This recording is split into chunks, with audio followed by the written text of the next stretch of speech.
Another wild day at the White House. Stop me if you've heard that before. One of the president's top lawyers is out and a full-fledged trade war is on, and that's not all. We're on it all.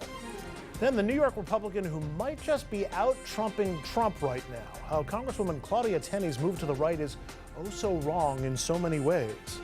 Also, the administration's immigration crackdown is cracking up families and doing other unimaginable things. We speak with some women who are on the front lines helping immigrants cope. Good evening and welcome to RFL. I'm Andrew Whitman, in tonight for Richard French. And we start with a turbulent Thursday at the White House. China, Russia, the Mueller investigation. Big news on all fronts. And let's start with the Russia probe. Dowd, the president's lead lawyer, resigned from the case today. Dowd has been urging President Trump to cooperate with the probe and to refrain from attacking Robert Mueller and his team. That, of course, hasn't exactly been happening. The president keeps calling it a witch hunt, keeps attacking it via Twitter, and just last weekend he went after Mueller by name for the first time. Speaking of Russia, here's the president talking about his phone call with his Russian counterpart. I had a call with President Putin and congratulated him on the victory, his electoral victory. Which sounds innocent enough, but is concerning on a few levels. First of all, his national security team advised him against congratulating Putin. After all, his country did try to tamper with our election, and Trump didn't mention that at all. Russia also on the wrong side of the Syrian civil war, supporting Assad even as he gasses his own people. And President Trump said he'd meet soon with Putin. That wasn't on the docket. It wasn't something that just gets blurted out in a phone call, except now it does.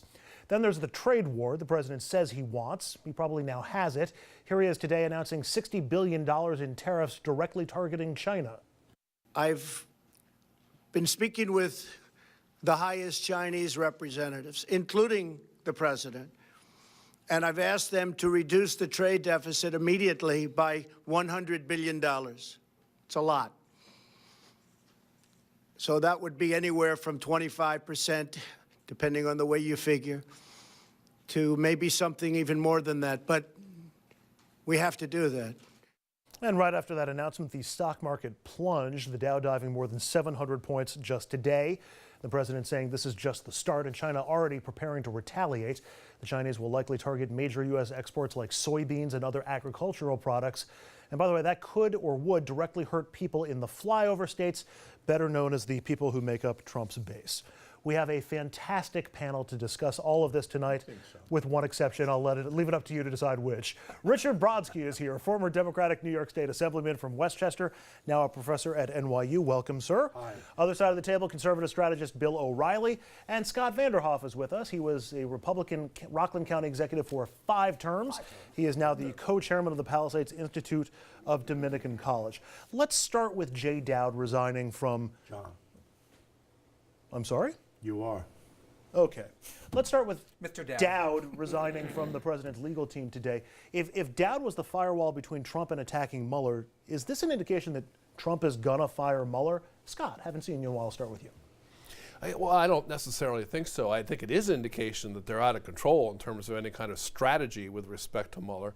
And as the lawyers know, I mean, you have your main person who is supposed to be arguing your case and being part of the liaison to that kind of prosecutorial staff is very important in terms of the information that you're getting or not getting. So it's a major shakeup, and I don't know. It doesn't necessarily mean anything, I think, beyond that. But certainly from a legal point of view, a legal staff point of view, Trump has decided to take a different tact. Bill, what's your take from all of it? Is it just chaos in the White House and in the legal strategy? It doesn't have a legal strategy, or do you think this is an indication he's going after Mueller? My take is that Mr. Dowd decided to continue a career after Donald Trump.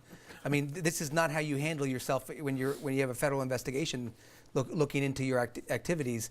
He's not going to go there. Dowd's not going to go there. I wouldn't go there either. I would resign. When people say you have a choice of resigning or doing Trump's business, Dowd took the choice, and he was right to do it. I don't think this. I agree with my colleagues. I don't think this predicts a firing, non-firing, but it certainly lets you know that things like should he testify under oath before the grand jury and the rest, he's overriding good, sound legal advice. I'm not so upset by that. He's making terrible mistakes, but I think that makes it easier for the truth to get out, and the truth eventually, I think, will come out. It's a really good point because it reflects on the attorneys too. I mean, he's their client, and I've worked in campaigns where people don't take the advice at all, and at some point you just want to get out of it because this is not my best effort on the table. And I think Dowd is saying that in a sense too, is this is not how I would handle it, and if he's going to disregard all my advice, get somebody else. Let me jump to the China tariffs and get your sense as to what you think is behind that. Because when the president announced other tariffs against other countries, I think a couple of weeks ago, to me that felt like it was a negotiating tactic. I'm going to threaten tariffs, and so I'll see if I can get China and Mexico to come to the table and renegotiate NAFTA. It's not dissimilar from what he's done with the Dreamers by setting that so that there's an artificial negotiating point. And by the way, he's used it in every negotiating turn he's been able to since then. So is this living up to a campaign promise? Does he just hate China? What's going on here? It's living up to a campaign promise. And there is actually a grievance that he sort of talks about dealing with intellectual property and the Chinese interfering there, and the Chinese are wrong, and the United States should do something about it. The question is why he thinks that a trade gap between any country or overall is proof of bad economics and bad deals. There are times when a trade deficit is not proof of a failed economic policy. There are times that it is. He's made it into an icon, a mantra. And I think that in the end, because he forces himself into these positions, if it does force retaliation, it's not good for the American economy. And I think he's going to learn that, like he did on the steel and aluminum tariffs, which were broadly applied 2 weeks ago, and now were applied to 3 people in West Turkestan.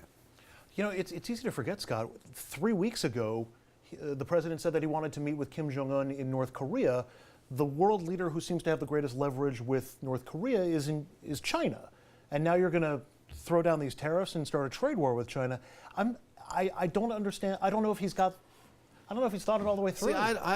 It deals with technology and intellectual property, and it's a whole different ballgame where he's been convinced that they have stolen stuff, and they have, from the United States. He said in his statement that he likes China. He likes the president, or something along those lines. He likes them. This isn't anti-China as much as I think he's playing an economic game of chess, where he says, I got this deficit, you've stolen this material from me, which affects my economy, I'm going to do this, now let's see what you do. Because China, the second largest economy in the world, needs the United States just as the United States needs China. But Scott, this isn't forcing a negotiation about what drapes you buy for a hotel. This is about policies that go to the fundamental interests of nation states. And China is not crazy. If they actually do as they've today threatened to do, which is raise tariffs and barriers on soybeans and agricultural products, it's Kansas and Iowa and the Midwest, Indiana, Trump states that are going to be caught as innocent victims in a posture. I don't disagree with if they do that, but I have a hunch that China will talk more to the United States with respect to this taking of intellectual, technological, that they may do some things, but China has a lot to lose here too. And it's not just that we would lose, and I don't disagree with your analysis. I think there's a lot more to this. I don't think they can do something. I don't think they can start the conversation in the face of Trump's challenge without saving face in some way first. And that means uncontrollable economic problems. Which means a great deal, obviously, to the Chinese is saving face. I mean, China has been a bad actor on technology for years. They've been ripping us off. They've been ripping off American corporations. They'll continue to do it. They didn't float their currency. They've played a lot of games here. But you don't want to hurt yourself as you're negotiating back. And you're right. Americans will pay the price for this in the Midwest, in Trump territory, which is why they're doing soybeans. But at the end of the day, Richard's exactly right. Not every trade deficit is a bad one. The reason why it's not a bad one is Americans want cheap stuff. They want to go to Target and to Walmart to get stuff, not to Brooks Brothers and Ann Taylor. Want to jump to Russia and hit those two stories as well. And Scott, I'm not sure that Trump calling Putin to congratulate him is as bad as Trump's critics have been saying it is. I'm also not sure that the whole, hey, let's get together and have a meeting soon, is as innocuous as some people seem to think it is. I'm curious for your take. No, I think you're right on both counts. I mean, the most upsetting piece of it is he doesn't listen to anybody. You know, I mean, he could have done it differently. Obama called different times, recognizing A that. lot of stuff ago. I mean, but remember, he's trying to create a relationship that he can work on. The fact that he didn't mention some of the, the egregious efforts by Russia is the bigger mistake. That's true. That's where he should have said something. He said, so we should meet on these things. If he calls Putin, says, congratulations on your tainted victory. And stealing the election, But, you got to stop meddling and enough with the killing people in London. Then all of a sudden he could have had his cake and eat it too. The silence of Trump on Russian wrongdoing is consistent, and it's astounding. There were three legs of the Republican stool as I knew it. This is what made me join the party. There were three of them, if we were all a member. There was fiscal conservatism. Now we're looking at adding $1.5 trillion to the deficit, and the spending just keeps going. You had social conservatism, which said you have to have some kind of moral fiber to serve in office. At least that was part of the thing. That's out the door. And you had being hawkish, strong foreign policy, tough foreign policy. We're looking the other way on the nation with representing the greatest threat on earth right now. Russia is messing with us, and Trump is playing with fire, and he's destroying the party that I grew up with and loved. He's right. Every interaction this president has with Russia leaves you scratching your head. It's bananas. No, it's explainable. Only if you're connecting the dots that haven't been connected. No, as Sherlock Holmes says, take the only explanation. After you rule everything else out, the one that's left is the truth. They have something on him.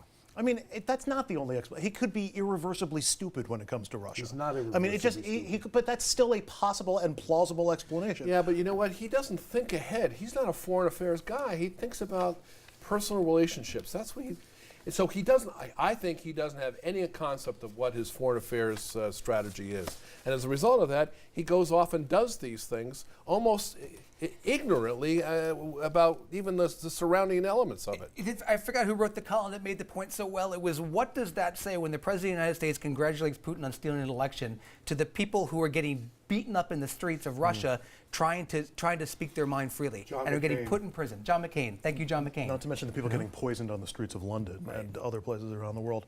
We will take a break. When we come back, we'll look at the midterm elections and whether it's the right move for Republicans to move right to keep the House majority, or at least to try to.